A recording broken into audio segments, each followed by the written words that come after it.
ఇప్పుడే తాజాగా అందిన బంగారం మరియు వెండి ధరలు ఎలా ఉన్నాయో చూద్దామా ఫ్రెండ్స్. ముందుగా మన ఊరి అమ్మాయి ఛానల్ సబ్స్క్రైబ్ చేసుకోండి. మీరు సబ్స్క్రైబ్ చేసుకొని లైక్ చేయడం వలన ప్రతిరోజు బంగారం మరియు వెండి ధరలు మారిన వెంటనే మీకు ఈజీగా తెలుస్తాయి. ఇక లేట్ చేయకుండా వీడియోలోకి వెళ్ళిపోదాం.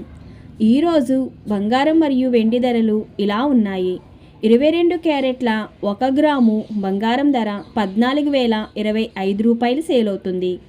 22 క్యారెట్ల 8 గ్రాముల కాసు బంగారం ధర 1,12,200 రూపాయలు సేల్ అవుతుంది. 22 క్యారెట్ల 10 గ్రాముల బంగారం ధర 1,40,250 రూపాయలు సేల్ అవుతుంది. ఈరోజు వెండి ధరలు ఇలా ఉన్నాయి. 1 గ్రాము వెండి ధర 265 రూపాయలు సేల్ అవుతుంది. 10 గ్రాముల వెండి ధర 2,650 రూపాయలు సేల్ అవుతుంది. అలాగే 1 కేజీ వెండి ధర 2,65,000 రూపాయలు సేల్ అవుతుంది. డైలీ బంగారం మరియు వెండి ధరలు తెలుసుకోవడానికి వీడియో లైక్ చేయండి. అలాగే మన ఊరి అమ్మాయి ఛానల్ సబ్స్క్రైబ్ చేసుకోండి. బంగారం ధర మరియు వెండి ధరలు చేంజ్ అయిన వెంటనే మళ్ళీ కలుద్దాం. Thank you for watching.